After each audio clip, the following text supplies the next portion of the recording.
بسم الله الرحمن الرحيم. الحمد لله رب العالمين، والصلاة والسلام على أشرف الأنبياء والمرسلين نبينا محمد وعلى آله وأصحابه أجمعين، أما بعد. Ceci est le troisième cours de cette série qu'on a intitulée Conseils pour nos sœurs éprouvées par certaines mauvaises caractéristiques. Durant les deux premiers cours, on a vu des exemples d'actes que beaucoup de sœurs font et qui montrent que ces sœurs-là sont malheureusement éprouvées par certaines mauvaises caractéristiques. Et on a vu que c'était important, je le rappelle encore ici, qu'on cite ces exemples afin que les sœurs puissent s'évaluer par rapport à cela. Car très souvent, des sœurs peuvent connaître ces caractéristiques, leur définition, mais ne pas comprendre en quoi elles sont éprouvées par ces caractéristiques-là. Donc, à travers ces exemples, elles peuvent s'évaluer. Elles peuvent s'identifier afin d'avoir une idée précise sur leur cas, sur leur situation. C'est pour cela donc qu'il est très important de citer ces exemples et montrer leur lien, leur rapport avec les mauvaises caractéristiques dont il est question dans ce cours. Dans les deux premiers cours qu'on a fait, on a cité 3 exemples qui ont un lien avec l'orgueil, al-kibr, et la fierté, al-fakhr. 3 exemples qui sont très courants, très présents chez de nombreuses sœurs, hadahun Allah, mais qui malheureusement ne se rendent pas compte, ne sont pas conscientes que ces exemples présents en elles signifient qu'elles ont de l'orgueil, qu'elles ont de la fierté mal placée. Wallahu musta'an. Et dans ce troisième cours, on va citer un 4e exemple qui montre certaines mauvaises caractéristiques adoptées par certaines sœurs. Il s'agit de la réaction de ces sœurs lors des divergences avec leurs époux. Yani, comment ces sœurs réagissent, comment elles se comportent lorsqu'elles divergent avec leur mari, lorsqu'elles ne voient pas les choses de la même manière avec leurs époux, sur une question quelconque. Cet exemple peut sembler élémentaire pour beaucoup de frères, et même pour certaines sœurs à qui Allah subhanahu wa ta'ala a donné de la clairvoyance et de la compréhension. Cet exemple peut leur sembler complètement élémentaire et basique. Mais croyez-moi, ceci pose énormément de problèmes à beaucoup de sœurs dans leur couple. Et ces sœurs-là, peut-être qu'avant de se marier, elles ne doutaient pas qu'elles pouvaient avoir ce problème-là. Mais c'est une fois qu'elles se sont mariées, une fois qu'elles se sont engagées dans le mariage, qu'elles se sont rendues compte qu'elles avaient ce problème-là, ou qu'elles ont ce problème-là. Et certaines d'entre elles essayent de se réformer. Et parmi elles, il y en a qui y arrivent et d'autres non. Mais il y a également celles qui ne sont même pas dans une optique de se réformer. Ce sont celles qui polémiquent, qui défendent et maintiennent leur position là-dessus. Wal'iyadhu billah. Cet exemple dont je parle ici, c'est le fait que beaucoup de sœurs, lorsqu'elles divergent avec leurs époux, il faut absolument qu'elles imposent leurs opinions. Il faut absolument qu'elles aient le dernier mot. Lorsqu'elles sont en divergence avec leurs époux sur un sujet quelconque, elles ne peuvent pas se taire en faisant preuve de modestie. Elles ne peuvent pas faire preuve d'humilité en faisant prévaloir les opinions de leurs époux sur les leurs. Non, il faut absolument qu'elles débattent. Il faut absolument qu'elles imposent leurs opinions. Même si elles doivent rentrer dans des conflits avec leurs époux. Même si cela doit engendrer des problèmes, des conséquences fâcheuses dans leur couple. Mais pour ces sœurs, cela est tout à fait justifié. A'udhu billah. J'avoue que moi-même, j'ai parfois du mal à cerner ce comportement qabih, ce comportement mauvais. Est-ce de l'orgueil? Est-ce de la fierté? Est-ce que c'est parce qu'elles sont têtues de nature? Qu'est-ce qui pousse une femme? Qu'est-ce qui l'anime? Qu'est-ce qui la motive à tenir tête son époux au point de vouloir absolument lui imposer son opinion? Qu'est-ce qui justifie le fait d'imposer son opinion à son mari au point de risquer la destruction de son couple?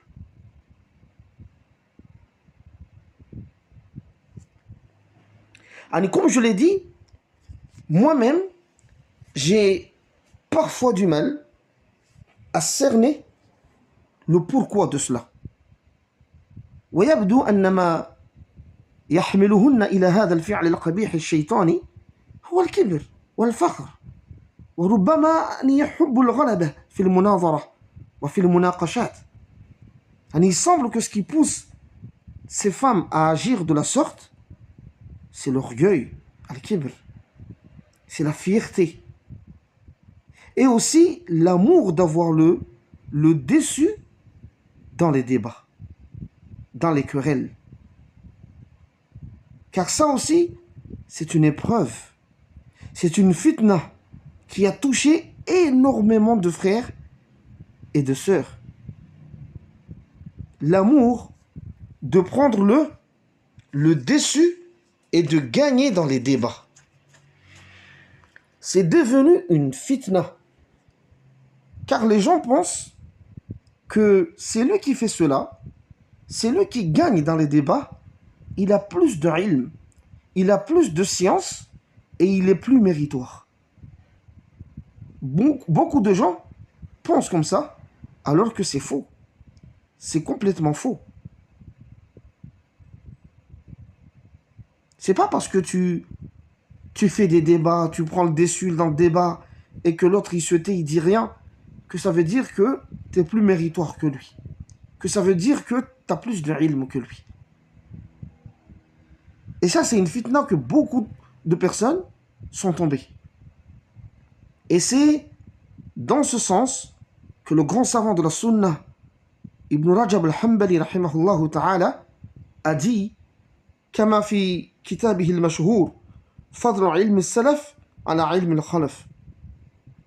Ibn Rajab, rahimahullah ta'ala, il a écrit un livre très connu qui s'intitule Le mérite de la science des salaf sur celle de ceux qui sont venus après, Al-Khalaf. Il a dit dans ce livre-là, rahimahullah ta'ala, وَقَدْ فُتِنَ كَثِيرٌ مِنَ الْمُتَأَخِّرِينَ بِهَذَا. Il a dit, beaucoup parmi les derniers, les contemporains, ont été séduits et éprouvés par cela. Par quoi? Il dit, فَظَنُّوا أَنَّ مَنْ كَثُرَ كَلَامُهُ وَجِدَالُهُ وَخِصَامُهُ فِي مَسَائِلِ الدِّينِ فَهُوَ أَعْلَمُ مِمَّنْ لَيْسَ كَذَلِكَ. Il dit, il pense que celui qui multiplie les débats, les polémiques dans les questions religieuses est plus savant que celui qui ne le fait pas. Il dit, وَقَدْ فُتِنَ كَثِيرٌ مِنَ الْمُتَأَخِّرِينَ بِهَذَا. Beaucoup parmi les derniers, les contemporains, sont éprouvés par ça. Ils pensent que celui qui multiplie les polémiques et les débats, ça veut dire qu'il est plus savant que celui qui ne le fait pas. Et il dit quoi par la suite? وَهَذَا جَهْلٌ مَحْضٌ. Et ceci est de la pure ignorance que de penser comme ça. Donc c'est une fitna en vrai qui a touché énormément de personnes. Déjà depuis l'époque d'Ibn Rajab al-Hanbali, n'en parlons plus à notre époque. Et ces sœurs qui agissent de la sorte avec leurs époux sont malheureusement touchées par cette fitna-là. L'amour d'avoir le dessus, l'amour de gagner les débats. Et pour cela, elles ne peuvent pas faire preuve de modestie et d'humilité devant leurs époux, en se taisant tout simplement, lorsqu'elles divergent avec eux. Elles ne peuvent pas faire ça. Se taire tout simplement par humilité, par modestie. Il faut absolument qu'elles débattent. Il faut absolument qu'elles se querellent et qu'elles prennent le dessus. Wal'iyadu billah.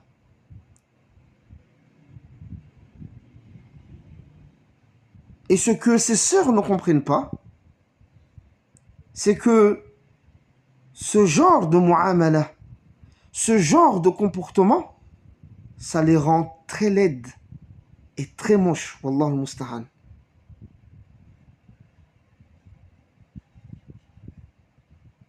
Ce genre de comportement, le fait de vouloir absolument avoir le dessus sur leur mari lorsqu'elles divergent, ça les rend laides. Ça les rend moches.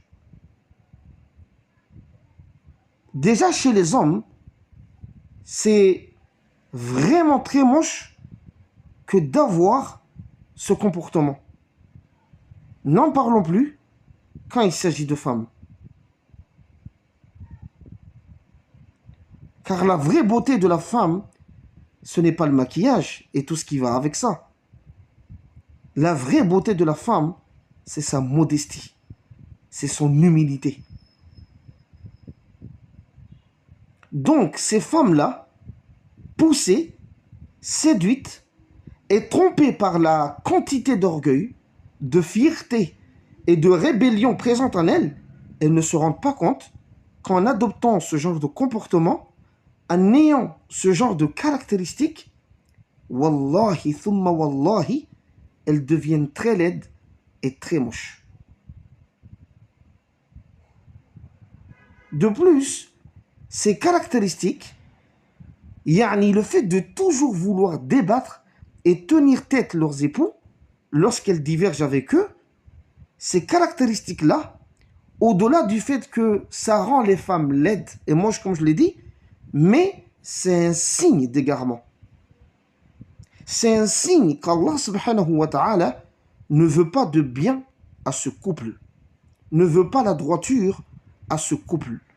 Nas'alullah al-afiyah. فقد روى الإمام الترمذي رحمه الله تعالى عن أبي أمامة رضي الله عنه أن رسول الله صلى الله عليه وسلم قال. Dans ce hadith, le prophète il a dit quoi? ما ضل قوم بعد هدى كانوا عليه إلا أوتوا الجدل. ما ضل قوم بعد هدى كانوا عليه كانوا عليه إلا أوتوا الجدل. Il a dit aucun peuple ne s'est égaré après avoir été dans la droiture sans qu'il ne soit éprouvé par les débats, les querelles Donc, comme je l'ai dit ici, c'est un signe qu'Allah Azza wa Jal ne veut pas le bien, ne veut pas la droiture, al-istiqamah, à ce couple. C'est pour cela donc que quand vous observez ces sœurs qui n'arrivent pas à faire preuve d'humilité lors des divergences avec leur mari, mais qui veulent absolument leur tenir tête, leur imposer leurs opinions, quand vous observez ces sœurs-là, vous ne verrez pas là la baraka de la droiture dans leur couple. Vous ne verrez pas la lumière de la piété dans leur couple. Vous ne verrez pas le bienfait de la sérénité, as-sakan, dans leur couple. Bien au contraire. Et quand vous les observez, on dirait plutôt des gens malheureux, des gens accompagnés d'une sorte de noirceur, de malédiction. On dirait un couple qui vit dans les ténèbres, wallahu al-musta'an. Ma dhalla qawmun ba'da hudan kanu alayhi illa utul jadal. Aucun peuple ne s'est égaré après avoir été dans la droiture sans qu'il ne soit éprouvé par les débats, par les querelles.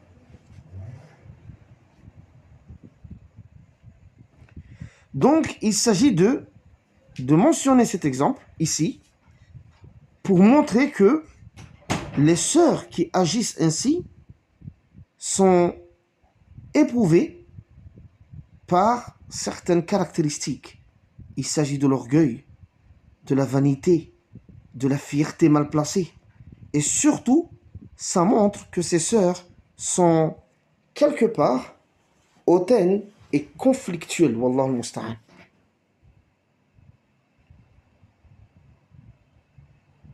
Et ici, il y a un point qu'il faut souligner afin que les choses soient mises à leur place.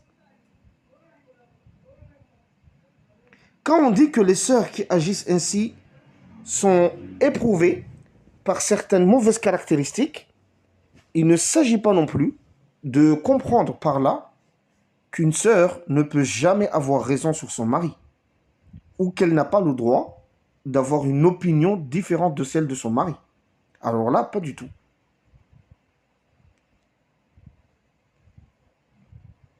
Ce qui est mis en évidence ici, c'est le comportement qui s'ensuit lorsque ces sœurs-là divergent avec leur mari. Comment elles réagissent, comment elles se comportent. C'est de ça dont il s'agit. Et non le simple fait d'avoir une opinion différente de son mari. Car avant tout, nous sommes des êtres humains. Avant tout, nous sommes des êtres humains. Et comme le disent souvent les Comoriens, Rizalo Shangari Jafani Siwa. C'est une expression comorienne. Rizalo Shangari Jafani Siwa. Ça veut dire qu'on est tous passés par la naissance, mais on ne se ressemble pas. Les Comoriens ils disent cela, ils disent Rizalo Shangari Jafani Siwa. On est tous passés par la naissance, mais on ne se ressemble pas. Ça veut dire que malgré qu'on soit tous des êtres humains, mais on ne se ressemble pas. On ne voit pas forcément les choses de la même manière.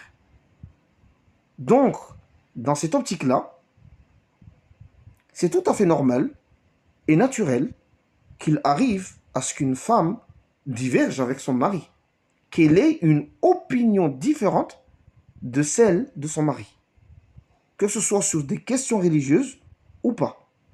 Parce que certes, c'est un être humain, mais elle ne voit pas les choses de la même manière que son époux. Donc ce n'est pas ça le problème.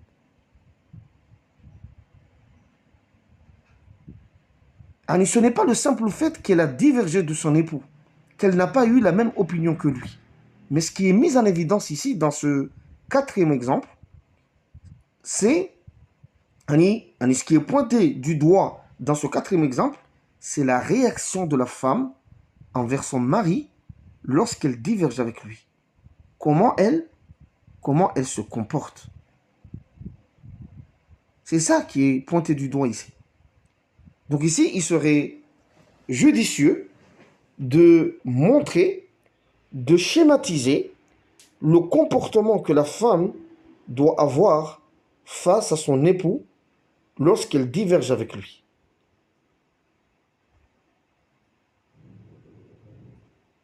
Lorsqu'elle ne partage pas son opinion, afin que les sœurs, éprouvées par ce problème, puissent clairement faire la différence entre ce qu'il faut et comment elles sont. Donc, dans un premier temps, on va classer l'objet de divergence entre une femme et son époux en deux catégories. On va classer l'objet de divergence entre une femme et son mari en deux catégories. La première catégorie, c'est quand il s'agit d'un ordre.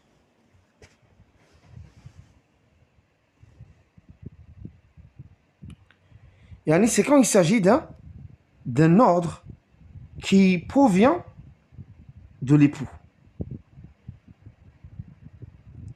C'est-à-dire que le mari ordonne une chose à sa femme ou lui interdit une chose et la femme, elle ne partage pas son opinion dans ce que le mari lui a ordonné de faire ou de ne pas faire. Ça veut dire que la femme diverge avec son époux, mais concernant une chose que le mari lui a ordonné de faire ou quelque chose que le mari lui a ordonné de ne pas faire. Ça, c'est la première catégorie. Il y a un ordre qui provient de l'époux et l'épouse ne partage pas son avis dans cet ordre-là.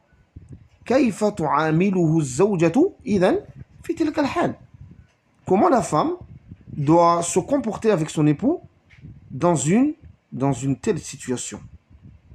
Ça, c'est la première catégorie. La deuxième catégorie, c'est quand l'objet de divergence ne concerne pas un ordre de la part de l'époux. C'est-à-dire que le mari ne lui a pas ordonné de faire une chose ou de ne pas la faire.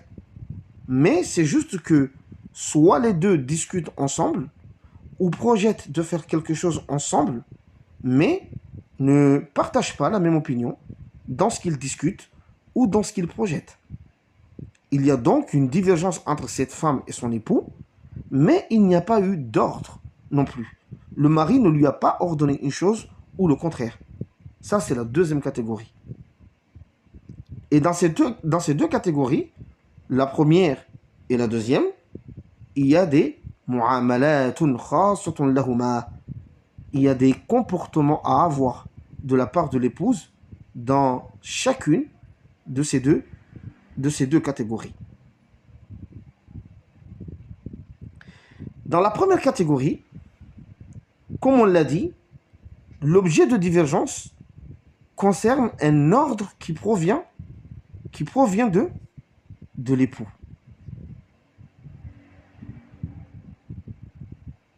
C'est-à-dire que l'époux a ordonné à son épouse de faire une chose ou de ne pas la faire, mais son épouse ne partage pas son opinion dans ce que le mari lui a ordonné. Comment dans ce cas-là, l'épouse doit se comporter avec lui? Eh bien, dans cette première catégorie, il y a 4 cas qui se présentent, 4 cas différents qui se présentent, et le comportement de l'épouse dépend entièrement de ces cas. Et la différence qu'il y a entre ces 4 cas, c'est al-hukm al-shar'i, le jugement que la charia a donné. Dans le premier cas, le mari ordonne à sa femme, donc il y a un ordre qui provient de l'époux, le mari ordonne à sa femme une chose qui est wajibun shar'an, une chose dont la charia a jugé comme étant obligatoire. Ça, c'est le premier cas. Parce que j'ai dit ici que, dans ces 4 cas, la différence qu'il y a entre ces 4 cas, c'est par rapport au jugement de la charia, al-hukm.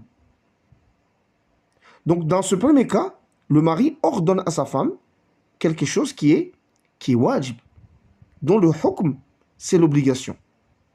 Par exemple, le mari ordonne à sa femme de faire la prière de al-dhuhr. C'est une obligation religieuse que de faire la prière de dhuhr. Et le mari ordonne à sa femme de la faire. Par exemple, déjà ils ont fait l'adhan, le mari l'a prié, il est parti à la mosquée, il a prié, il est revenu, et la femme, elle prie à la maison. Donc quand le mari est revenu, il a trouvé sa femme, en train de ranger des vêtements, par exemple. Et le mari ordonne à sa femme, il lui a dit, laisse ses vêtements et va prier dhuhr. Laisse ses vêtements et va prier dhuhr. C'est un ordre qu'il a donné à sa femme dans une chose qui est obligatoire.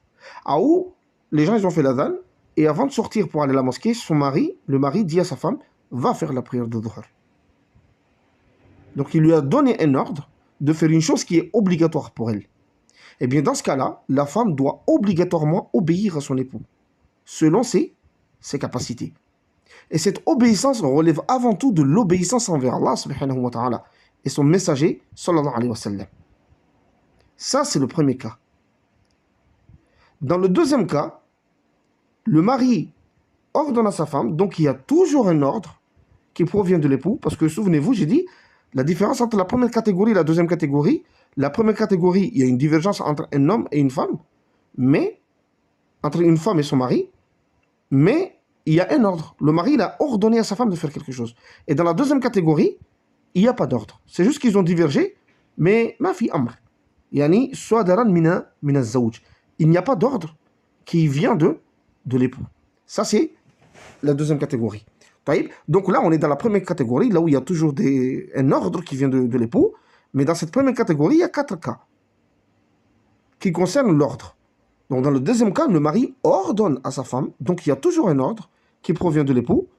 Il lui ordonne quelque chose de mustahab. Une chose dont la charia a jugé comme étant recommandée, mais pas obligatoire. Exemple, le mari ordonne à sa femme de jeûner le lundi ou le jeudi. Ce jeûne n'est pas obligatoire dans la charia.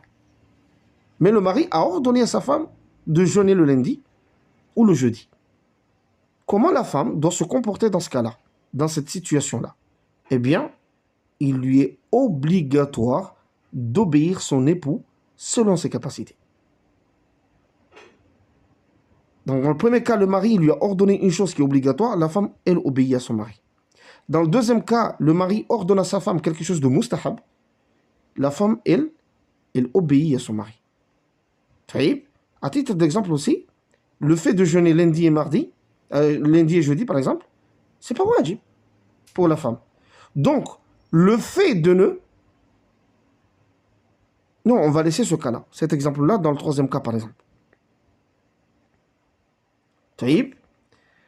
Allez, dans le troisième cas, l'époux ordonne à sa femme, encore une fois, il y a un ordre qui provient du mari, l'époux ordonne à sa femme une chose qui est mubah, qui est simplement permis.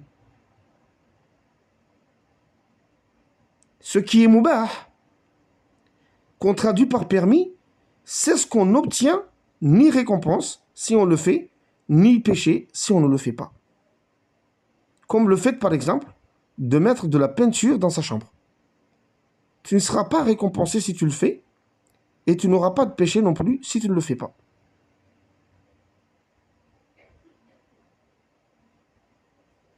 Ou le fait de manger du poisson à midi au lieu du soir.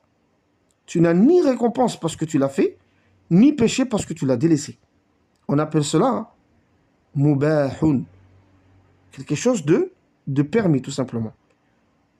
Donc maintenant, quand l'époux ordonne à son épouse une chose qui est mubah, ce qui incombe à cette femme, c'est d'obéir. C'est obligatoire pour elle d'obéir son mari. Cette obéissance-là est wajib pour elle.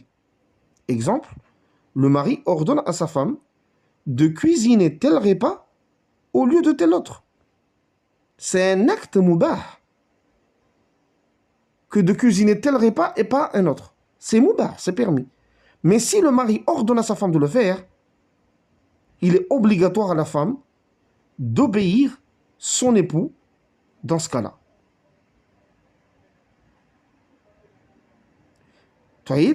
Donc il y a 3 cas ici où il est obligatoire à la femme d'obéir à son mari. Premier cas, il lui ordonne quelque chose d'obligatoire. Deuxième cas, il lui ordonne quelque chose de recommandé. Troisième cas, il lui ordonne quelque chose de permis. À ce moment-là, c'est wajib à la femme d'obéir à son mari. Par exemple ici, et ça c'est quelque chose que j'ai remarqué, beaucoup de sœurs ils font ces erreurs-là. Et ces erreurs-là, ça démontre, après Allah alam, mais à se poser la question si il y a eu il y a eu de la sincérité dedans. Il y a des femmes qui aiment jeûner lundi et jeudi, par exemple. Et des fois, leur mari vient, ils leur disent, ne jeûnez pas. Ne jeûne pas lundi. Ou romps le jeûne. Romps le jeûne. Mange et romps le jeûne. Par exemple, la femme, elle a jeûné et son mari, il a besoin d'elle au lit. Ou, pas une question de lit, mais le mari, il mange et il aimerait que sa femme mange avec lui. Et il ordonne à sa femme de ne pas jeûner, de rompre le jeûne et manger avec lui. Comme ce n'est pas un jeûne obligatoire, bah le fait de rompre ce jeûne-là, c'est permis. Donc à ce moment-là, qu'est-ce qui incombe à la femme? Il lui incombe d'obéir à son mari. Et Inch'Allah ta'ala, il aura la récompense du jeûne. Mais là, des fois, on trouve, il y a des sœurs qui désobéissent à leur mari sous prétexte qu'elles veulent faire des adorations. C'est là où on voit le fiqh khabith de certaines sœurs. C'est là où on voit la mauvaise compréhension de certaines sœurs. Elles désobéissent à leur mari sous prétexte qu'elles veulent jeûner d'un jeûne qui n'est pas obligatoire. Alors que si elles jeûnaient vraiment à travers ce jeûne-là, ce qu'elles voulaient, c'est la récompense d'Allah, ben si elles obéissent à leur mari, elles auront la récompense du jeûne qu'elles voulaient et ils auront la récompense de l'obéissance au mari. C'est là où on voit que non, peut-être c'est pas une question de ikhlas, parce qu'il y a des sœurs qui jeûnent pour maigrir. Donc si elles obéissent à leur mari, elles rompent leur jeûne, bah, elles s'imaginent que ce qu'elles veulent, elles vont pas l'obtenir. Et les preuves, al-adillah, pour ces 3 cas, ce sont les textes qui obligent la femme d'obéir à son époux. Car ces textes-là sont venus de manière générale, sans distinguer ces 3 cas. Donc, yashmalul jami'a, ça englobe tous ces cas-là. Le seul cas où il y a une preuve qui montre que la femme ne doit pas obéir à son mari, lorsque ce dernier lui ordonne quelque chose, c'est le dernier cas qui est le 4e. Ce 4e cas, c'est quand le mari ordonne à sa femme ce qui est muharramun shar'an, ce qui est interdit dans la charia. Exemple, si l'époux ordonne à sa femme de ne pas jeûner le mois de Ramadan, d'aller travailler dans la mixité, de se faire consulter par un homme, d'aller dans un anniversaire, d'aller fêter avec sa famille,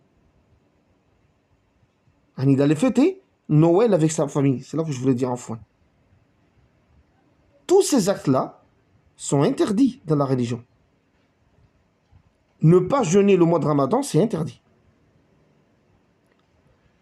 Pour une femme, aller travailler dans la mixité, et même pour un homme, c'est interdit. Une femme se faire consulter par un homme, c'est interdit. Aller dans un anniversaire, c'est interdit. Fêter Noël, c'est interdit. Donc si le mari, par exemple, ordonne une de ces choses à sa femme,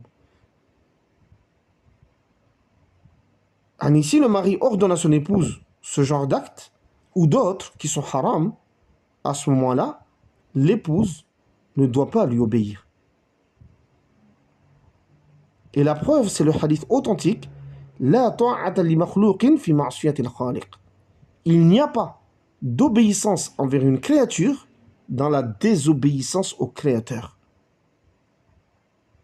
C'est le seul cas dans cette première catégorie, je dis bien dans cette première catégorie, j'insiste, où il n'est pas obligatoire à la femme d'obéir à son mari. C'est même interdit pour elle d'obéir à son époux. C'est lorsque ce dernier, son époux, lui ordonne ma huwa ma'siyatullah, ce qui constitue un péché. La femme ne doit pas lui obéir.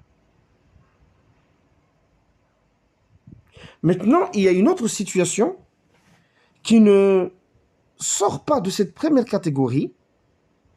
C'est quand le mari ordonne à sa femme une chose dont cette dernière, c'est-à-dire son épouse, ne partage pas son opinion, donc elle diverge avec lui. Et cette chose-là qu'il lui a ordonnée, on ne peut pas dire de manière catégorique que c'est obligatoire, recommandé, permis ou interdit. C'est une situation quand même qui reste dans la première catégorie parce qu'il y a un ordre qui vient du mari et il y a une divergence entre la femme et son mari. Mais son mari, quand il lui a ordonné cette chose-là, le jugement de cette chose, on ne peut pas être sûr de manière catégorique que c'est obligatoire, recommandé, permis ou interdit. Quand je dis qu'on ne peut pas affirmer cela de manière catégorique, c'est parce que اختلف العلماء في حكمه بين من يحرمونه ومن يحلونه. Quand je dis qu'on ne peut pas affirmer cela de manière catégorique, c'est parce que c'est une chose sur laquelle les savants ont divergé sur le jugement concernant cette chose. Certains savants disent, avec arguments tirés du Coran et de la Sunna, que cette chose est interdite, et d'autres savants voient le contraire de cela. Eux aussi avec des arguments du Coran et de la Sunna. Parce qu'avant tout, c'est une mas'alatun ijtihadiyya. Une mas'ala d'ijtihad. Comme le fait de faire al-hijama pendant le mois de Ramadan, en état de jeûne. Ça annule le jeûne ou pas? في خلاف بين العلماء بين من يبيحونه وبين من يحرمونه. Entre ceux qui disent c'est permis et d'autres qui disent que c'est interdit.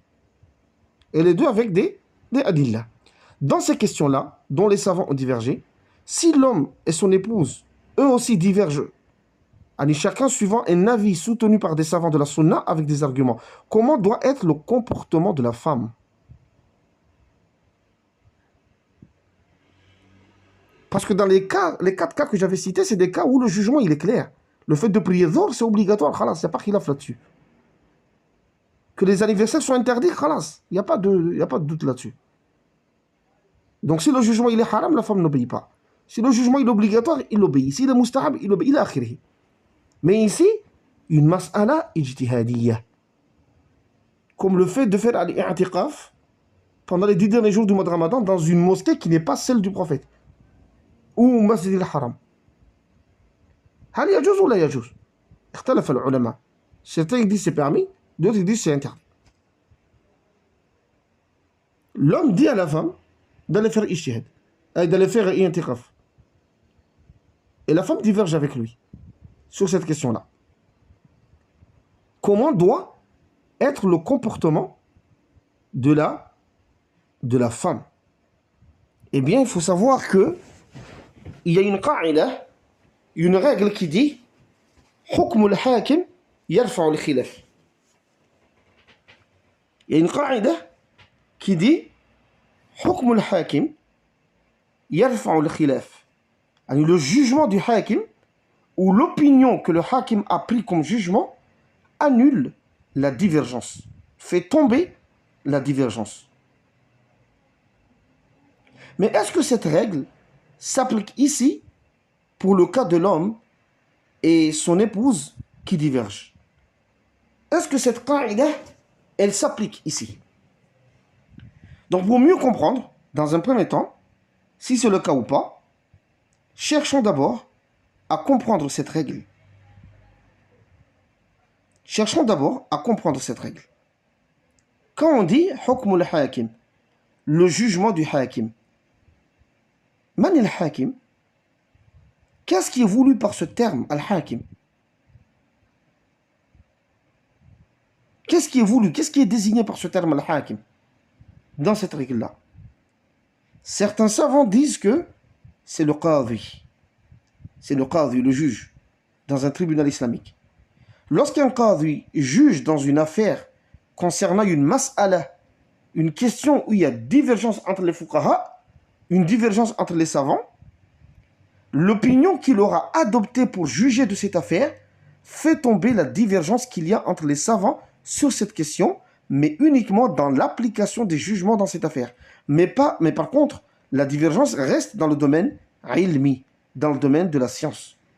Mais s'agissant de cette affaire-là que le qadi a jugé, la divergence tombe. Qu'est-ce que cela signifie? La divergence tombe dans cette affaire. Ça veut dire que les deux parties qui ont été jugées par ce qadi n'ont pas à venir lui dire par la suite que oui, dans cette affaire-là, tu as jugé de cette manière, alors que sur cette question-là, les savants ont divergé, etc. Ils n'ont pas à venir lui dire cela, car hukm al-hakim yarfa al-khilaf. Le jugement avec lequel le qadi a pris pour juger dans cette affaire fait tomber la divergence qu'il y a entre les savants. Al-muhim ici, c'est que certains savants voient que al-hakim, ici c'est le qadi, le juge, c'est tout. C'est l'avis de Cheikh Al-Fawzan, hafidhahullah ta'ala, et d'autres savants encore. Tandis que d'autres ulama, d'autres savants, voient que al-hakim englobe également waliyul amr. Il y a certains savants qui voient que al-hakim dans cette qaïda, dans cette règle, englobe aussi le wali al-amr, le détenteur de l'autorité. Pour ces savants-là, le terme al-hakim utilisé dans cette règle englobe à la fois le qadi et également le détenteur de l'autorité, waliyul amr. À partir de là, on se pose la question suivante. Si al-hakim, si le terme al-hakim, voulu dans cette règle, englobe aussi le détenteur du pouvoir, est-ce qu'on peut appliquer cette règle en ce qui concerne la divergence entre un époux et son épouse, se basant sur le fait que, entre les deux, c'est l'époux qui détient l'autorité sur elle? Est-ce qu'on peut appliquer cette règle en disant que l'opinion que l'époux aura choisie concernant son épouse et son foyer fait tomber la divergence? Est-ce qu'on peut appliquer cette règle ici en se basant sur le fait que le mari, c'est celui qui a l'autorité sur sa femme? Eh bien, j'ai posé la question à beaucoup de mashayikh salafis. J'ai posé la question à Cheikh Abdel Hamid al-Hajouri du Yémen. J'ai posé la question à Cheikh Ahmed al-Suba'i du Koweït, à Cheikh Tariq al-Ba'lani du Yémen, à Cheikh Abou Bakr al-Hammadi du Yémen aussi. J'ai posé la question également à Cheikh Ali Salim al-Hilali, hafidhahullah ta'ala, et d'autres encore. Je leur ai posé personnellement la question pour savoir est-ce qu'on peut appliquer cette règle-là pour le cas de la femme. Parce que déjà, اختلف العلماء في المراد بالحاكم في هذه القاعدة. Dans cette qaïda-là, حكم الحاكم يرفع الخلاف. ما المقصود بالحاكم? Qu'est-ce qui est voulu par الحاكم ici? فقد اختلف العلماء. Certains ils voient que c'est le qadi. C'est l'avis de Cheikh Al-Fawzan.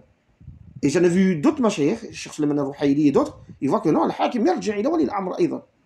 إذا اختار ولي الأمر يعني رأيا من آراء الفقهاء في مسألة اجتهادية اختلافية يعني اختياره يرفع الخلاف. Si le wali al-amr choisit un avis parmi les avis des savants, il dit c'est cet avis-là qu'on va utiliser. Khalas, yarfa al-khilaf. J'ai vu que Cheikh Sulayman al-Ruhayli et d'autres savants, ils voient que al-hakim ici yarji' ila wali al-amr. Mais si, parce que si ça concerne quoi le qadi, ben le mari et la femme, le mari c'est pas le qadi de la femme. Mais si yarji' ila wali al-amr aussi, parce que le mari on peut le considérer comme le wali al-amr de la femme. Est-ce que dans ce cas-là, on applique cette règle ici, concernant le mari? Donc j'ai posé la question à beaucoup de chiours pour voir dans ça.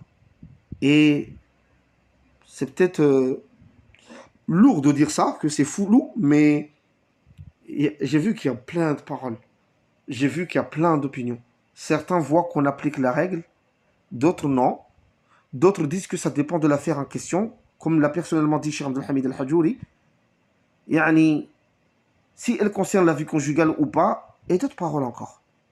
En fait, il y a eu plusieurs paroles par rapport à cela, qui ne sont pas alignées systématiquement dans une seule opinion ou voix, ou façon de voir. Voilà. Donc, personnellement, pour ma part, entre toutes ces paroles des savants, je trouve que la parole la plus convaincante, du moins pour moi, c'est celle qui consiste à dire que cela dépend de la vie que l'épouse aura choisie dans cette divergence avec son époux, ainsi que le jugement qui en découle. Parce que cela nous permet al-ruju'u ila al-asl. Cela nous permet de revenir à la base. Qu'est-ce que je veux dire par là? Yani, si l'épouse diverge avec son époux dans une question de divergence entre les savants et que l'avis que l'épouse a pris penche vers l'interdiction, le jugement que c'est interdit, alors là, elle n'a pas à obéir à son époux. Car à ce moment-là, elle revient vers la base. Tarji'u ila al-asl.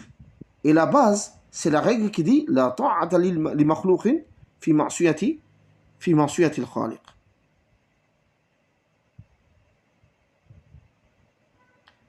On donne un exemple.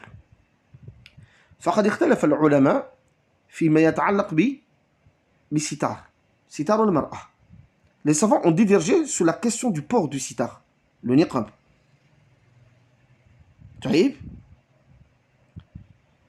La femme et son époux divergent eux aussi sur cette affaire. Mais l'avis que la femme est convaincue, c'est que le sitar est obligatoire. Son époux, lui, il voit que c'est une possibilité, c'est juste recommandé, mais ce n'est pas obligatoire. Si maintenant le mari ordonne à son épouse de l'enlever, comment doit réagir la femme? Eh bien ici, la femme voit que le sitar est obligatoire. Cela revient à dire que pour elle, l'enlever est un péché. C'est interdit. À ce moment-là, la femme n'obéit pas à son époux, car pour elle, c'est interdit de l'enlever. Donc, elle n'a pas à obéir à une créature, son époux, dans la désobéissance du Créateur. C'est une mas'ala ijtihadiyya, une mas'ala ikhtilafiyya ou khilafiyya, dont les savants ils ont divergé, mais l'avis que la femme a pris penche vers l'interdiction par rapport à ce que son mari lui ordonne. Donc à ce moment-là, tarji'u ila al-asl. La femme, elle revient vers la base, c'est qu'elle ne lui obéit pas, parce que pour elle, c'est un péché. Si maintenant, dans cette divergence, l'avis que l'épouse aura adopté ne penche pas vers l'interdiction, alors il lui est obligatoire d'obéir à son époux. Car à ce moment-là, elle revient vers la base qui est qu'elle doit obéir à son époux tant qu'il ne s'agit pas de péché. À titre d'exemple, cette divergence concernant le port du sitar, le port du niqab. Si maintenant c'est l'époux qui voit que c'est obligatoire et l'épouse voit que c'est recommandé, eh bien si le mari lui ordonne de le mettre, il lui est obligatoire à la femme de lui obéir. Pourquoi? Parce qu'il n'y a pas de péché à ce qu'une femme mette le niqab. C'est juste que la femme voit que c'est pas obligatoire. Mais il n'a pas dit que c'est interdit de le mettre. Donc si la femme voit que c'est pas obligatoire de mettre le niqab, yani, cela revient donc au deuxième cas qu'on a cité tout à l'heure, à savoir que le mari lui ordonne ce qui est recommandé. Donc pour la femme qui voit que le niqab il n'est pas obligatoire, et son mari voit que c'est obligatoire, donc ça veut dire que pour la femme, mettre le niqab c'est recommandé. Et dans ce deuxième cas, al-asl, la base, c'est que l'épouse doit obéir à son époux. Wallahu a'lam. Ceci pour ce qui concerne la première catégorie. Lorsque le mari ordonne à son épouse une chose et que cette dernière ne partage pas son opinion.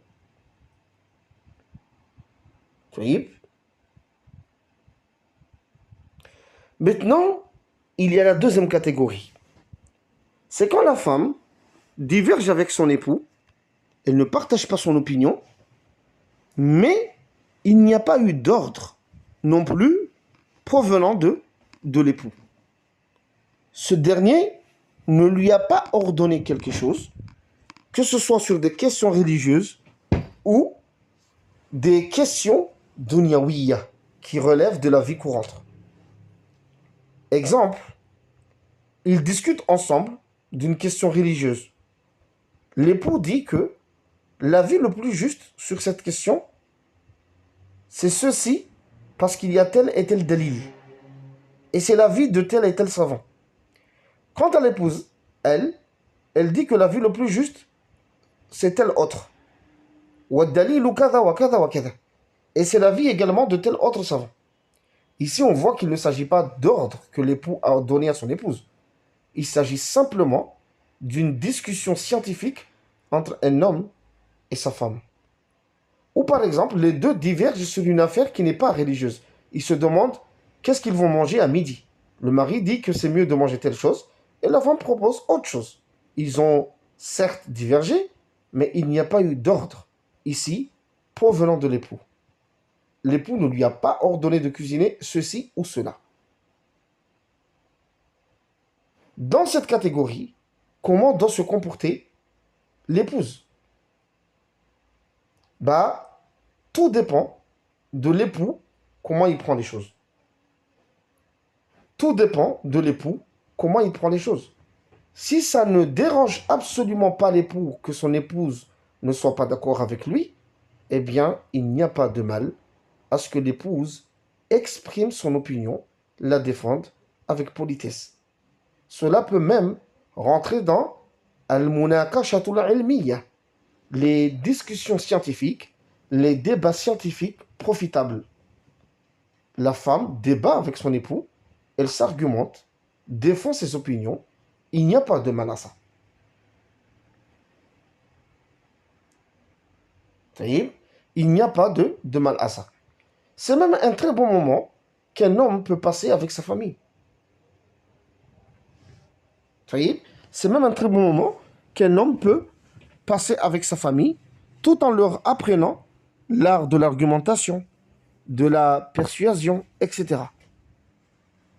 Donc ça, c'est le cas où ça ne dérange pas l'époux que son épouse lui exprime son opinion qui diverge avec la sienne.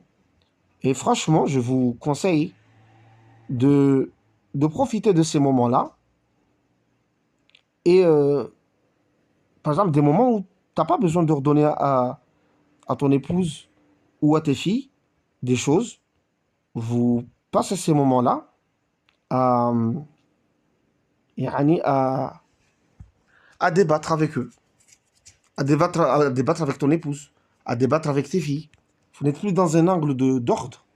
Donc tu laisses tes filles ou ta femme s'expliquer, lui aussi, elle aussi. Ça peut être amusant, c'est même carrément amusant. Et c'est toujours bien de laisser les autres y réfléchir, comment ils font, etc. Ou des fois, tu prends un argument, tu dis ceci, après demain, tu prends un autre, etc. pour voir tes enfants ou ton épouse, comment elle s'argumente.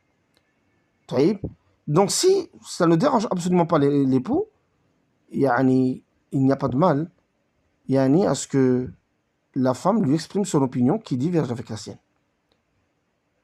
Mais, si ça dérange l'époux, parce qu'il faut le dire, il y a des hommes qui sont extrêmement sensibles. Subhanallah. Il y a des hommes qui sont vraiment, vraiment sensibles. Qui se vexent tout simplement parce que leurs épouses ne sont pas de leur avis. Si c'est le cas, le mieux pour l'épouse, c'est de se taire. Je ne dis pas que c'est mieux de changer d'opinion. Non. Si elle est convaincue, elle est convaincue. C'est son opinion. Mais le mieux, c'est de se taire. S'il s'agit d'une question religieuse, c'est mieux que la femme se taise.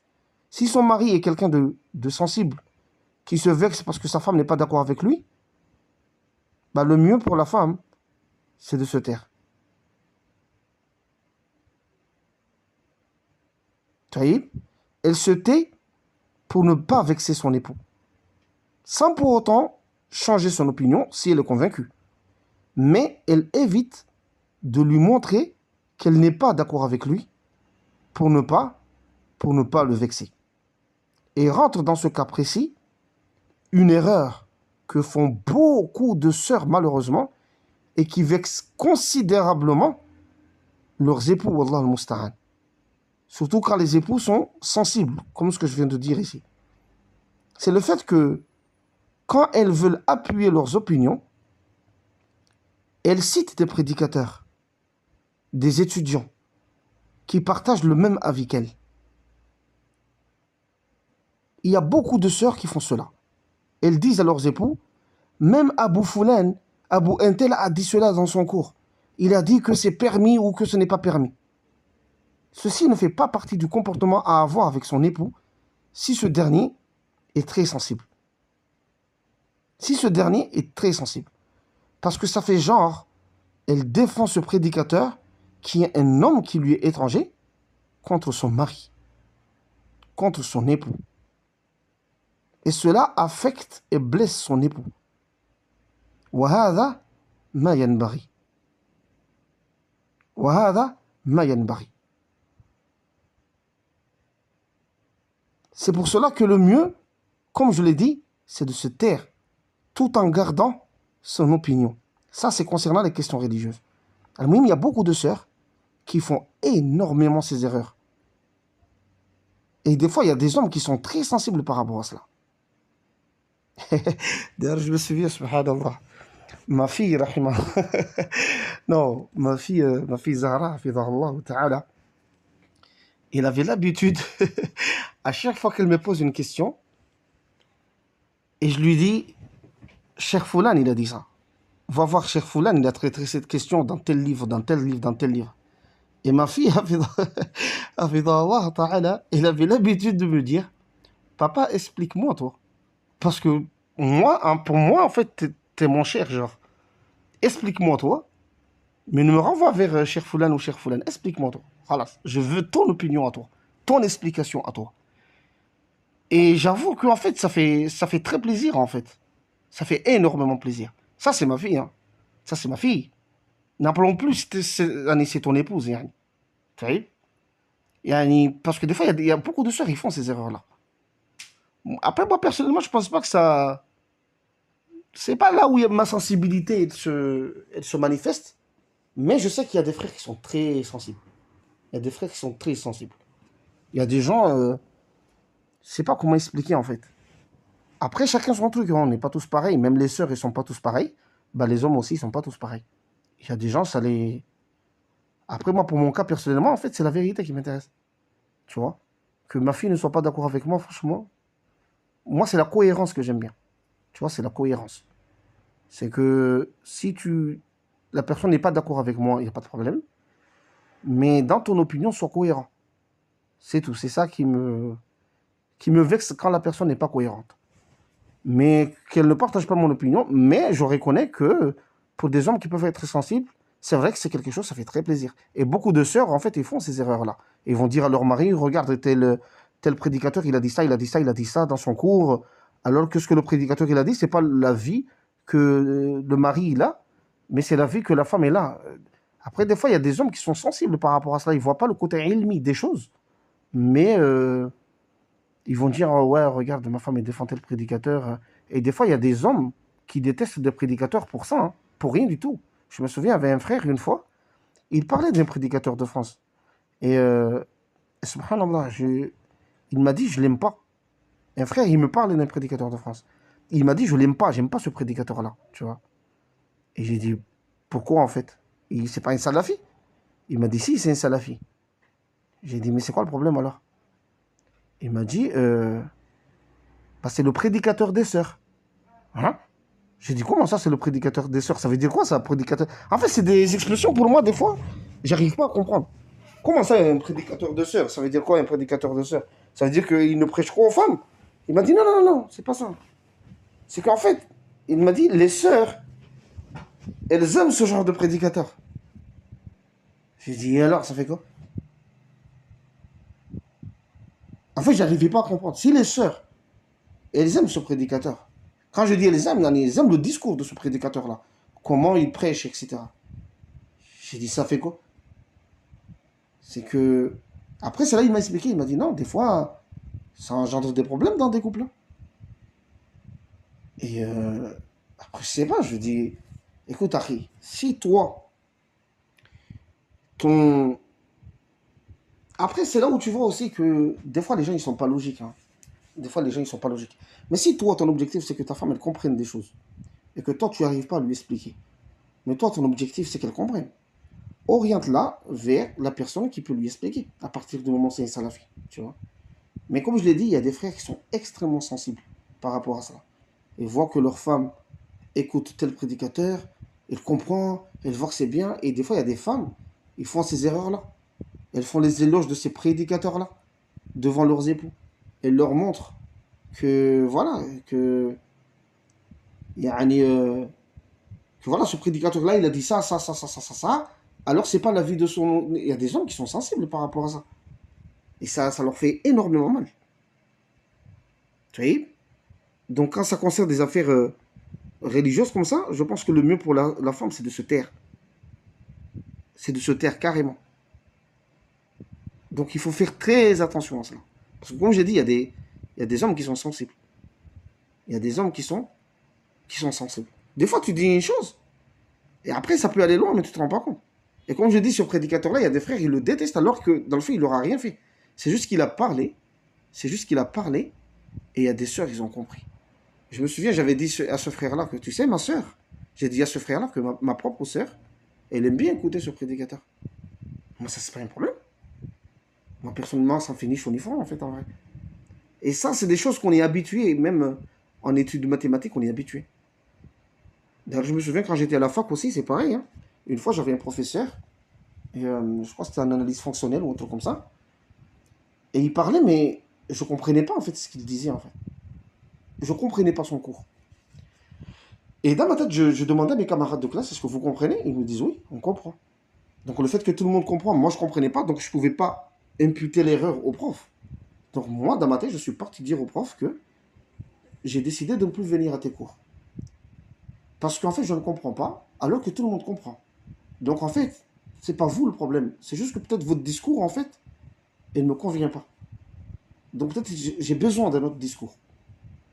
Et le prof, il l'a pas mal pris, et j'allais pas à ce cours quand j'étais à la fac. J'allais à la bibliothèque, je m'apprenais tout seul, à travers des livres. À travers des livres, je lisais, et voilà. Et je comprenais la matière, je suis parti faire les examens, et alhamdoulilah. Mais il y a des gens, par exemple, c'est pour dire qu'on n'a pas tous le même discours. On n'a pas tous le même discours, on n'a pas tous la même approche. On n'a pas tous la même manière de dire les choses. Donc des fois, tu peux dire des choses à ta femme, voilà, elle comprend pas en vrai. Elle comprend pas. Et une autre personne, il va lui faire comprendre ce que toi tu veux lui dire parce qu'il a un autre discours. D'ailleurs, j'ai un frère, un grand frère aussi, mais lui, il exagère. En fait, lui, il faut absolument que ce soit moi qui lui explique la chose. Il a dit, si c'est pas Abou Zahra, en fait, je peux pas comprendre. C'est mon grand frère. Et des fois, mes frères, ils essaient de lui expliquer des trucs, etc. Et ils disent, écoutez, arrêtez. Si c'est pas Abou Zahra, ben, ça sert à rien. Et des fois, mes grands frères, mes autres grands frères, ça leur marquait un peu. Et une fois, il a dit à ma soeur une chose. Et ma soeur, il a voulu débattre. Et il a dit à ma soeur, écoutez, ça sert à rien de débattre. Ah, ce que je te dis là, Rawahu Abu Zar. Il lui a dit, Rawahu Abu Zar. C'est Abu Zar qui me l'a dit. Et ma soeur, elle s'est énervée. C'est lui qui m'a dit, ma soeur, elle s'est énervée. Elle a dit, attends, tu crois que c'est le nouveau prophète Abu Zar ou quoi? Mais al-Mouhim, il y a des gens qui sont comme ça, mais on peut que comprendre. La femme, elle est avec son mari, elle n'est pas d'accord avec son mari. Mais un frère qui prêche à l'autre bout du monde, bah, la femme, elle est d'accord avec lui. Mais des fois, il y a des hommes, alhamdoulilah, ils ne sont pas sensibles, il n'y a pas de mal. Si la femme, elle lui explique son opinion, qu'il y a tel frère, il a dit ça, il a dit ça. Mais il y a des frères, ils sont extrêmement sensibles, hein, et je pense qu'ils sont nombreux. Hein. Je pense qu'ils sont nombreux. à ce moment-là, c'est pas judicieux, c'est pas bien que la femme vienne dire à son mari que, regarde, Abou Foulane, telle personne, il a dit ça, ça, ça, ça, et lui, il a raison. Par exemple, la femme, elle essaie d'expliquer à son mari, c'est ça l'opinion à avoir, et son mari ne comprend pas, il lui dit, même Foulane, il a dit ça, même Abou Foulane, il a dit ça. Tu sais, c'est énervant pour certains frères. Mais maintenant, si ça concerne des affaires de dunya, le mieux pour la femme, c'est d'adopter l'opinion de son époux s'il n'y a pas un péché. Quand il s'agit d'affaires religieuses, je pense que le mieux pour la femme, c'est de se taire. Parce qu'elle ne peut pas changer d'opinion. C'est une mas'ala de dîn, c'est une mas'ala de religion. Et ça va questionner la femme. Donc elle ne peut pas changer d'opinion si elle est convaincue que le haqq, c'est ça. Il lui est obligatoire de suivre le haqq.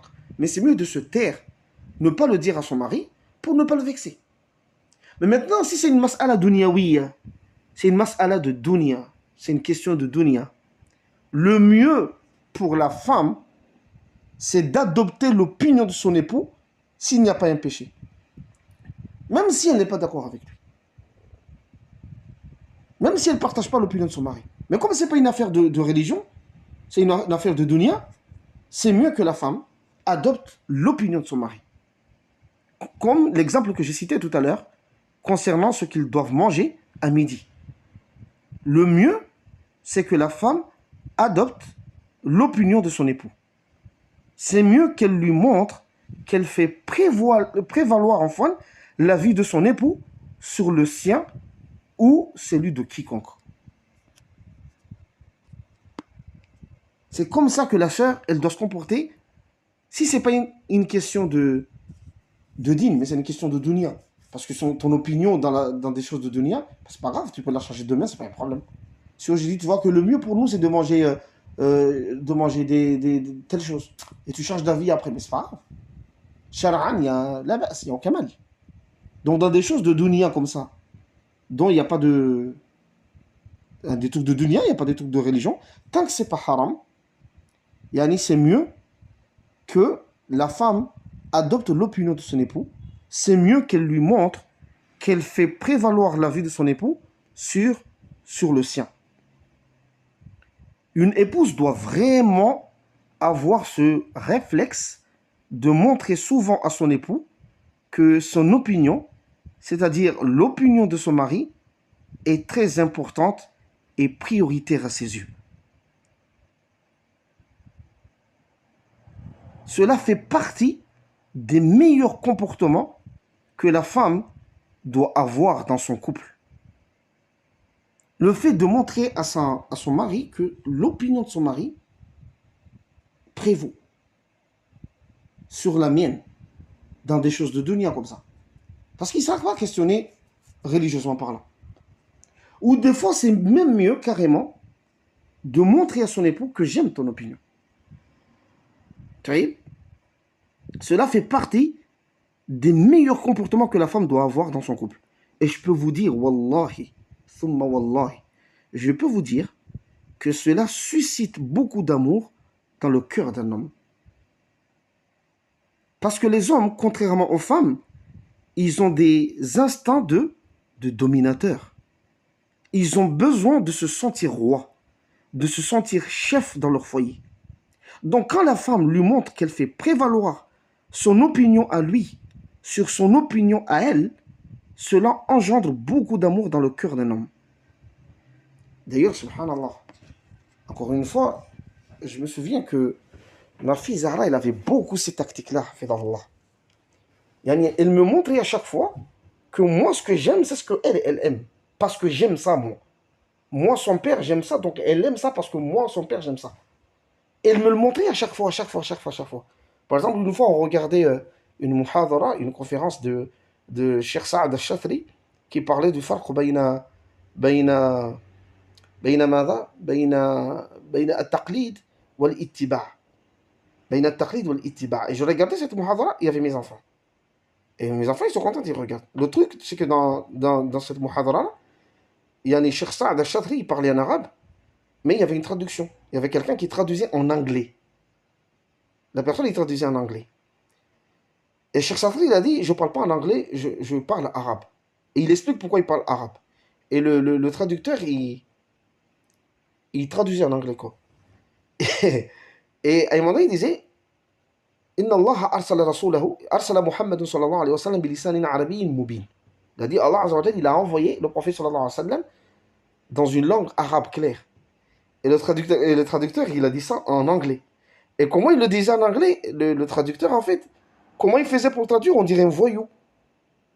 On dirait des voyous américains, là. C'est comme ça comme le voyou quand il rappe. Et il dit que Allah Azza wa Jalla, il a Saint Muhammad sallallahu alayhi wa sallam, il disait quoi? Il disait en anglais. Et moi, à chaque fois que je regardais ça, tellement ça me faisait rire, je ne sais pas pourquoi. Et à chaque fois que ma fille regarde ce passage, elle rigole, elle rigole, elle rigole. Parce que moi, ça me faisait plaisir de regarder ça. En fait, ça suscite le cœur d'un homme, en fait. L'amour d'eux dans le cœur d'un homme. C'est ça que je voulais dire. Quand la femme, elle agit comme ça. Quand la femme, elle montre que l'opinion de son mari, elle est prioritaire pour elle. Mais malheureusement, beaucoup de sœurs sont à l'opposé de cela. Elles veulent absolument imposer leurs opinions à leurs époux, leur tenir tête, avoir le dernier mot, ila akhirihi. Maintenant, il y a un point très important qu'il faut évoquer ici, et c'est à titre de rappel et de conseil pour mes frères.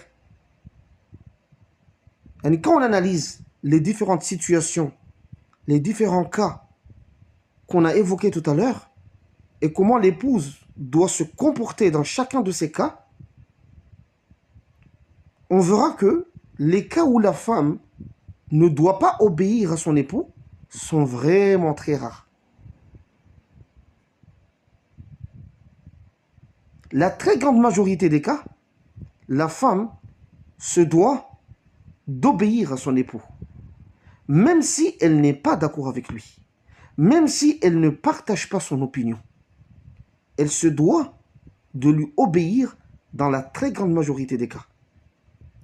C'est là que j'aimerais rappeler mes frères, et moi le premier, que ceci n'est pas une affaire facile pour les sœurs en vérité. Même pour celles qui ont été éduquées dans ce genre d'éducation. Ceci n'est pas chose facile pour elles. Car avant de se marier, cette sœur était dans une famille. Elle avait ses habitudes, elle avait ses goûts, elle avait ses préférences, elle avait ses opinions, sa manière de voir le monde, sa manière de faire. Et tout d'un coup, elle se marie avec un homme qui n'a pas grandi avec elle. Donc forcément, qui est différent. Qui a ses propres goûts lui aussi. Ses préférences, ses habitudes. Donc ce n'est pas toujours facile pour une sœur de se retrouver à obéir à cet homme dans la très grande majorité des cas. À aligner ses habitudes à elle aux habitudes de son mari. Ce n'est pas du tout facile de faire ça. Même pour les sœurs qui ont été éduquées avec des valeurs islamiques. N'en parlons plus, celles qui ont reçu une éducation occidentale, celles qui sont habituées à être indépendantes, à prendre leurs propres décisions, à avoir leur propre appartement, à décider toutes seules de leur vie. Ce n'est pas du tout facile de se retrouver tout d'un coup à obéir à un homme dans la majorité des cas mentionnés.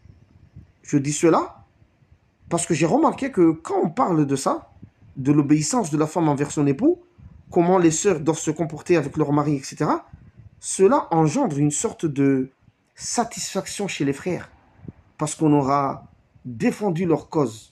Donc ils se sentent heureux, et bien parce que ça les arrange. Mais des fois, on oublie ce côté-là, que ce n'est pas une mince affaire pour une sœur d'être ainsi. Ce sont des efforts colossaux, même pour celles qui ont été éduquées ainsi. N'en parlons plus, celles qui ont été éduquées à l'occidental. Donc mes frères, au lieu que cela suscite en nous une satisfaction parce que ça nous arrange, cela doit plutôt susciter en nous une prise de conscience de nos responsabilités. Parce que si les frères ne font pas attention à cela, s'ils ne prennent pas cette difficulté de la femme en compte, ils risquent de détruire une sœur en un clin d'œil. Une sœur qui menait une lutte considérable contre son nafs pour être ce qu'il faut. En un clin d'œil, un homme peut détruire une femme s'il ne prend pas en compte ce genre de choses. C'est pour cela que je fais ce rappel ici de faire attention à ne pas être une cause que la femme dévie du droit chemin. Et pour cela, on prend en compte son parcours, son passé, comment il a été éduqué, etc. Et à partir de là, on essaie de peser les choses et regarder là où il faut faire preuve de tolérance, l'approche qu'on doit adopter pour l'aider à se réformer, etc., etc. Vraiment, les frères doivent faire très attention à cela. Après, cela ne signifie pas non plus qu'il faut tolérer sa femme, dépasser toutes les limites, hein, sous prétexte de tolérance et de compréhension. Il y a un juste milieu à tout. Il faut combiner entre la fermeté et la tolérance. Al-hazmu fi mahallihi, la fermeté là où il faut, wa samahatu fi mahalliha, et la tolérance là où il faut.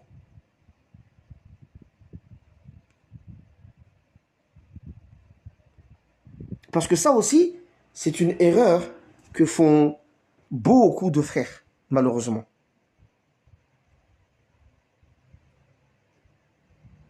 Lorsqu'ils sont mariés avec des sœurs éprouvées par ces mauvaises caractéristiques, ils jouent un peu les tolérants excessifs, ils jouent un peu les patients excessifs.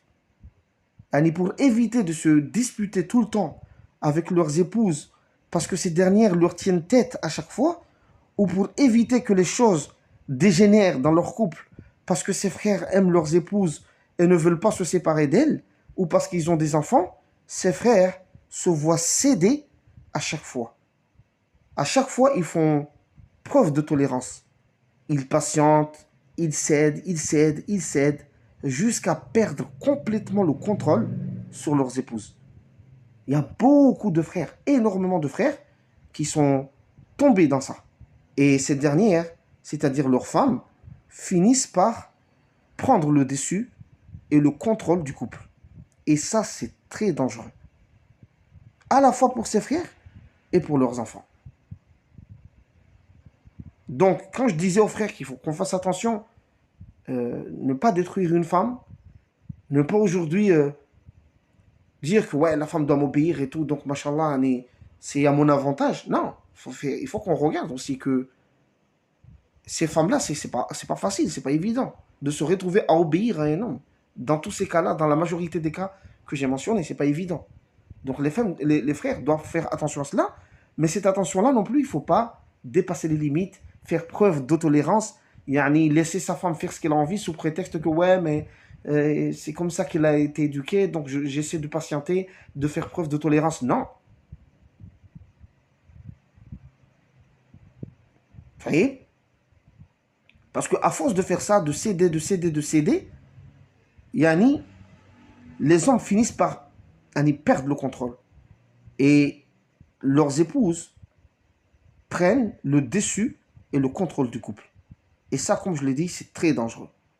Pourquoi? Car la femme n'a pas été créée pour diriger, mais pour être dirigée.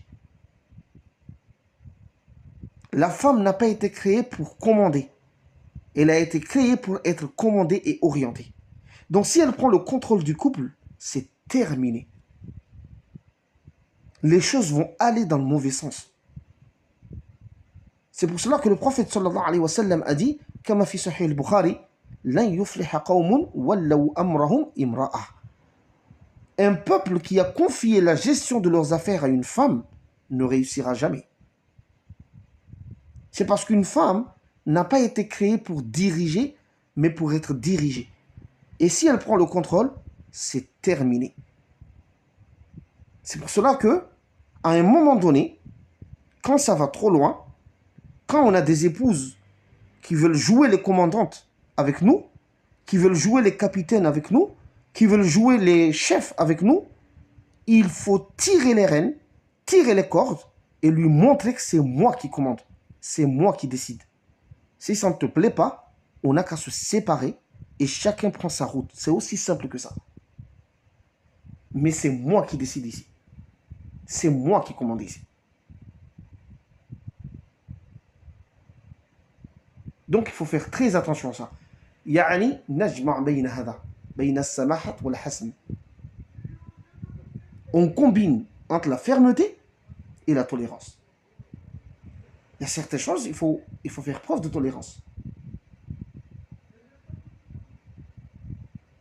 Par exemple, il y a des femmes, par exemple, qui ont été habituées toute leur vie à être indépendantes, à travailler, à avoir leur appartement, etc., etc. Là, elle fait des efforts, elle se marie avec un homme.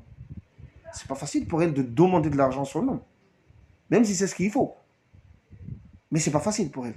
Donc, elle essaye de faire des efforts, de demander quand même à son mari que chérie, j'ai besoin de telle chose, j'ai besoin d'argent pour faire ceci. Donc, il ne faut pas non plus l'alourdir. Ah bon, qu'est-ce que tu veux faire avec cet argent-là? Et ou lui faire des petits signes, genre tu te moques d'elle parce que c'est toi qui lui payes des trucs. Mais arrête, si vous vous êtes retrouvés là à lui payer des trucs, parce que tous les deux vous avez décidé de suivre la charia. Et le Coran il dit c'est à l'homme de dépenser pour elle. Et elle, elle reste à la maison. C'est parce que c'est un choix que vous avez décidé. Donc tu ne peux pas l'alourdir comme ça. Elle veut telle chose. Essaie de. Même si tu veux savoir, il va faire quoi avec cet argent-là. Mais essaie d'éviter, tu lui donnes, par exemple. Alors tu lui dis, j'en ai pas, etc. Parce que ça, c'est des efforts colossaux qu'elle fait, en fait. Tu vois. C'est pour ça que j'ai dit que, as-samaha, on essaie de faire preuve de tolérance, mais non plus, ça ne veut pas dire que on fait preuve de tolérance et la femme, elle fait ce qu'elle a envie de faire, parce que, ouais, elle a vécu comme ça, elle a vécu ceci, elle était orpheline, elle était ceci, elle était cela. Non, non, non. À un moment donné, il faut être capable de dire à la femme que, écoute, c'est moi qui décide. C'est moi qui décide ici. C'est moi qui commande. Si ça ne te plaît pas, rentre chez tes parents. Et on se sépare. C'est tout. C'est aussi simple que ça. Il y a certaines choses, je fais preuve de tolérance, oui. Mais pas à ce point-là. Que c'est toi qui décides que, ouais, il faut qu'on fasse ceci. Quand je te dis, fais-moi du pilaou, fais-moi du pilaou. Parce qu'en fait, ça dépend des choses aussi. Il y a certaines choses, il faut consulter les femmes. Pour leur montrer qu'elles font partie du projet. Mais il y a certains domaines, non. Tu n'as pas. En tout cas, bon, moi, c'est le conseil que moi je vous donne. Hein. Et ça, c'est le chemin que moi j'ai toujours su depuis la première fois que je me suis marié jusqu'à aujourd'hui. Il y a certaines choses, ma femme n'a pas sa place. Quand il s'agit du bien et du mal, c'est moi qui décide. Parce que j'estime que je suis l'homme, j'estime que je suis plus âgé qu'elle, je suis plus intelligent qu'elle, parce que je suis un homme, c'est une femme. Et quand il s'agit du bien et du mal, c'est moi qui décide. Parce qu'il y a certains frères, en fait, ils veulent faire la hijra, mais ils ne le font pas parce que la femme ne veut pas.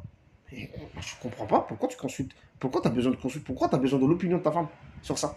Tu dis, écoute, on fasse la hijra parce que c'est obligatoire, tu me suis. Bah si, ça s'arrête là. Tu me suis pas, on divorce, c'est grave. Chacun il prend sa route. Mais il y a certaines choses, tu consultes ta femme. Qu'est-ce qu'on va manger aujourd'hui? Tu construis une maison.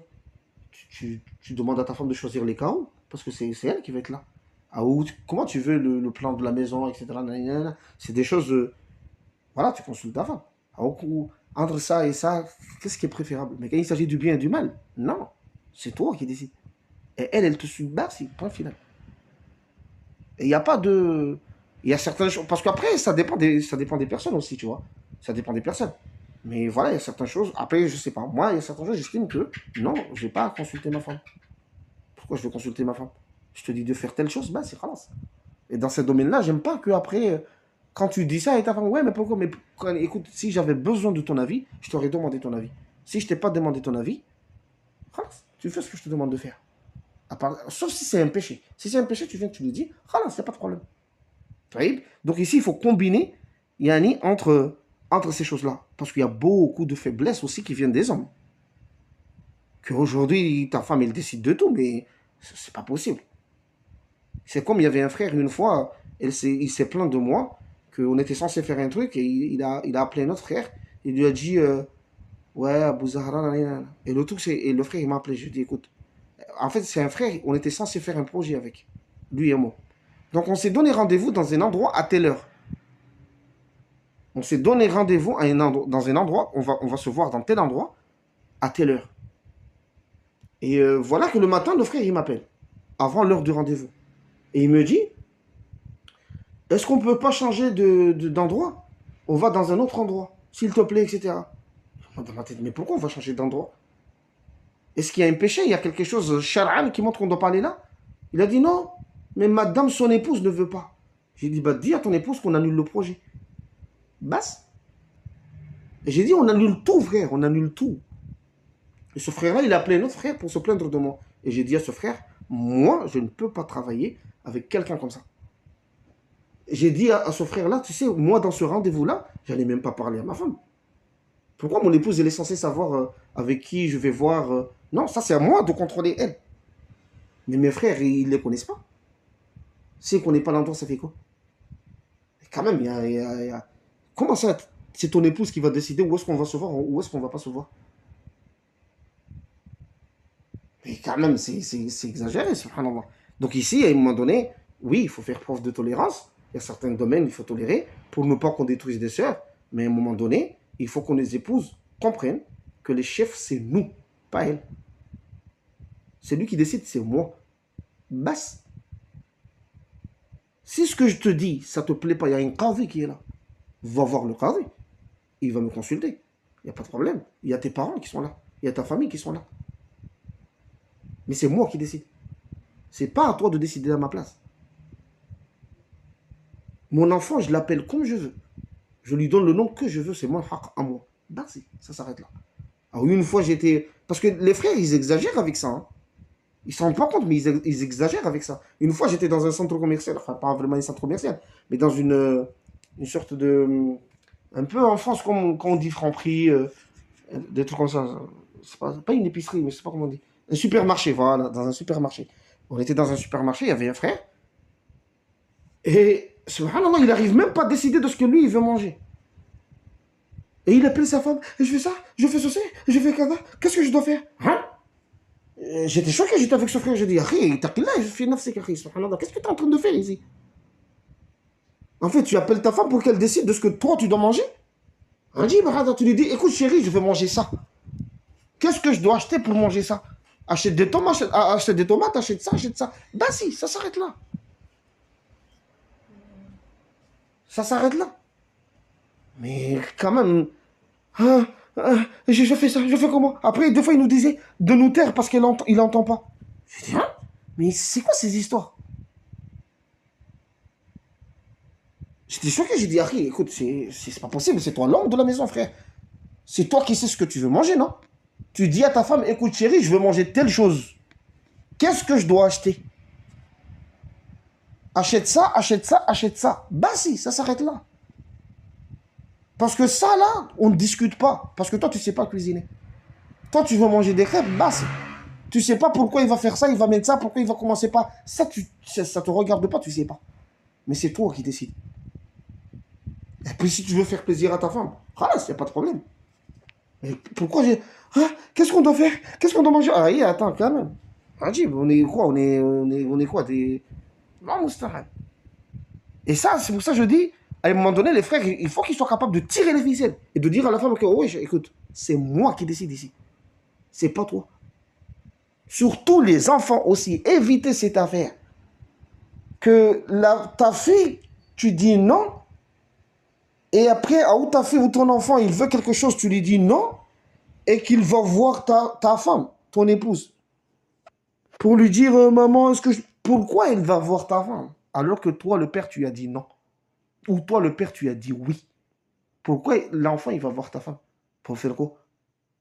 À un moment donné, non. Explique à ton enfant que c'est moi qui décide ici et pas ta mère. C'est moi qui décide. Donc ici, il faut faire très attention à cela. Parce que les femmes ont ces particularités contradictoires. Quand on leur cède tout le temps, quand on fait tout le temps preuve de tolérance, quand on ferme tout le temps les yeux sur ce qu'elles font, elles perdent le contrôle et le respect qu'elles doivent à leurs époux. Donc il faut faire très attention à cela.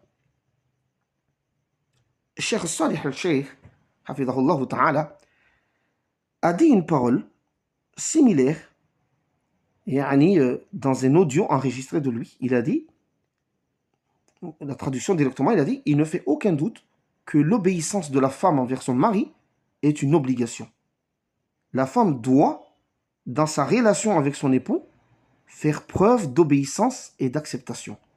Il dit quoi? Il a dit, c'est elle qui doit faire des concessions. C'est elle qui doit faire preuve de soumission. Et non pas faire en sorte que l'homme soit celui qui lui cède. qui s'humilie devant elles, car agir ainsi comporte des mauvaises conséquences, des méfaits. Subhanallah. Il continue en disant, certains juges ont parlé de cas où des hommes ont obéi à leurs femmes et les conséquences qui ont suivi. Une domination de certaines femmes sur leur mari. Et à la fin, la femme ne respectait plus son mari. Subhanallah. C'est lui-là même qui lui avait obéi, qui avait fait preuve de bienveillance envers elle de diverses manières. Mais elle a fini par vouloir qu'il obéisse à tous ses désirs. Et l'issue a été qu'elle l'a détesté. Car la femme, par sa nature, a besoin de quelqu'un qui la dirige. Allahu Akbar.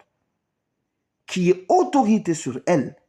Et lorsque l'homme exerce cette autorité, la corrige et agit avec elle selon ce qu'Allah subhanahu wa ta'ala a ordonné, la finalité est bénéfique pour les deux. Fin de citation. Donc ici, le cheikh, il a souligné cela. Qu'une femme, elle a ses particularités. Que quand tu lui cèdes, elle ne te respecte pas. Elle te prend pour acquis. Donc certes, il faut être tolérant avec sa femme, il faut aimer sa femme, mais à un moment donné, c'est toi le boss. C'est toi qui décides. Ça ne lui plaît pas que tu sois le boss. On n'a qu'à se séparer, c'est aussi simple que ça.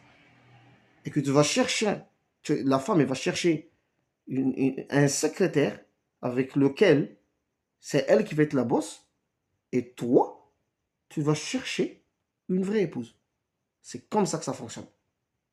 Parce que comme je l'ai dit, il y a beaucoup d'erreurs de la part des frères par rapport à ça. Ils font preuve de tolérance là où il ne faut pas. Et ça, on en voit plein. Plein de frères, ils sont ainsi. Ouais, mais moi, ma femme, elle dit que... Comment ça, ta femme, elle dit que... Il y a un frère, des fois, subhanallah, on se réunit des fois dans un endroit. Des fois, on se passe, c'est un endroit où souvent les frères, ils se retrouvent pour parler, pour discuter entre eux, et puis voilà. Et il y a un frère, il m'a dit que tel frère, en fait, sa femme lui a interdit de venir là. J'ai dit, comment ça, sa femme lui a interdit? Oui, sa femme, il lui a interdit de venir ici. J'ai dit, comment sa femme, elle sait qu'il y a cet endroit-là déjà à la base? Comment sa femme, elle sait ça? Je dis, mon épouse, elle ne sait pas ça. Peut-être qu'elle va entendre que j'ai parlé de tel frère au téléphone parce que je parle. Mais pourquoi je veux parler de ça avec ma femme? Pourquoi c'est elle, elle va décider où je vais ou je ne vais pas? C'est à moi de décider où elle va ou elle ne va pas. Et ça s'arrête là. Donc après, par la suite, les sœurs, elles prennent, comme j'ai dit, elles prennent le dessus. Elles prennent le dessus sur ça. Et ça, c'est très dangereux. Parce qu'une femme n'a pas été créée pour commander, pour diriger, mais pour être dirigée. Donc ici, pour revenir à ce qu'on disait à la base, c'est qu'il y a des femmes, elles ne peuvent pas se taire face à leur mari.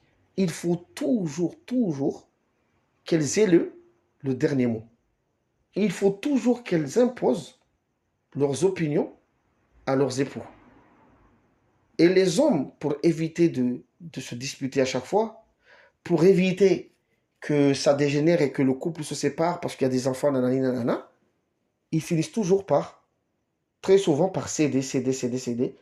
Non, à un moment donné, non. Il faut que la femme sache que c'est toi qui décides. Si pour comprendre cela, il faut que vous vous séparez, séparez-vous. Mais il faut qu'elle comprenne. Hakada. Donc ici, c'est pour dire que il y a certaines femmes, des fois, je vais choisir un homme qui est romantique, qui va me traiter comme une princesse, m'obéir et tout, etc. Et d'ailleurs, subhanallah, comme on dit, ce dont veut une femme, c'est pas ce dont elle a besoin pour être correcte. Ça, c'est une qaïda, c'est une règle. Ce que veut une femme, c'est pas ce dont elle a besoin pour être correcte. Tu vas trouver beaucoup de sœurs, ils vont dire ça, oui, moi j'ai besoin d'un homme qui est romantique, qui est ceci, qui est kaza, qui me cède, qui me traite comme une princesse, tout ce que je lui dis, il fait, etc. Mais regardez la plupart des hommes qui ont joué à ce jeu-là. En quoi leurs femmes les ont respectés? Rien du tout. Elles les ont pris pour acquis. Parce que comme l'a dit Cheikh Salih al-Cheikh, La femme, elle a besoin d'autorité. La femme, elle a besoin d'être d'un homme qui lui dit ça, c'est comme ça c'est pas comme ça. Et ça s'arrête là. Parce qu'elle n'a pas été créée pour diriger. Et comme il a dit le prophète, si vous prenez les responsabilités, vous les donnez à ceux qui n'en sont pas dignes, attendez lors de la résurrection. طيب donc نكتفي بهذا القدر إن شاء الله تعالى سبحانك اللهم بحمدك نشهد أن لا إله إلا أنت نستغفرك ونتوب إليك